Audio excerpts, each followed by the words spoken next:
New York Fashion Week brought new trends for spring down the runway. We're seeing fringe, shift tops, black and white graphic prints. It's Fashion Friday, and here to talk more about spring trends is Missy Chapman from Sublime Image Design.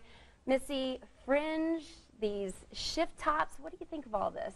I have a little bit of issue with a few of these items, and I don't want to get a lot of hate mail about this, but I want to be honest and lead women in the right direction when it comes to dressing their body shape. We're going to continue to have crop tops. We've had those, unfortunately, for a couple of years now. That's going to continue, but now we have the boxy cropped jackets. The reason I struggle with these is because they are so boxy and so shapeless. They don't look attractive on women. No, they look oversized and like they're swallowing you up. Now, when they are more structured, they can be good and give you definition that you might not have. But in general, I just want to urge women to be careful so they don't look like they're playing dress up in mommy's clothes. Right, and I think it's really refreshing that you're so honest about that, because you know, you don't have to necessarily love these looks, but right. You know, you want to still look fashionable and try to look a little bit more chic. So right. How can we change some of this to work for us? Well, it does depend. I'm always talking about your body shape. When you look at these shirts, these are called shift tops.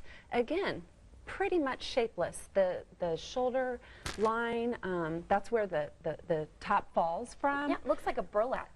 Exactly, exactly. Now, if you're carrying a little bit of extra weight, that is a good way to sort of disguise and camouflage.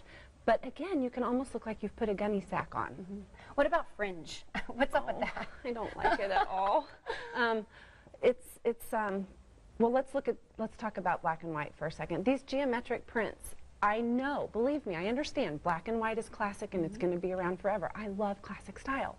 However, there are times when it would be in your best interest to wear cream and brown instead of black and white, because I'm a huge proponent of wearing colors that work with your eyes, work with your hair, and give you color in your cheeks versus putting something like this on you that washes you out. And not necessarily conform to the black and white, but just blend it a little bit. Right, or tweak it a little bit, yeah. And then in regards to fringe, your question, it hurts my stomach to look at it, honestly, because I think it just, I think it kind of takes you back to the 70s. I think it takes something that could be a clean line or a classic look and just sort of makes it a little bit less than. Yeah, and what can you make really with that for the business world with fringe? I mean, I seriously don't know. Maybe a bag. Maybe a bag, or if you had a pretty white blouse that had almost a ruffly fringe to it, that might be a way you could carry it off. Now, maybe going out for the evening, you could do it. It's fun, but I guess I often think in terms of going to work as well.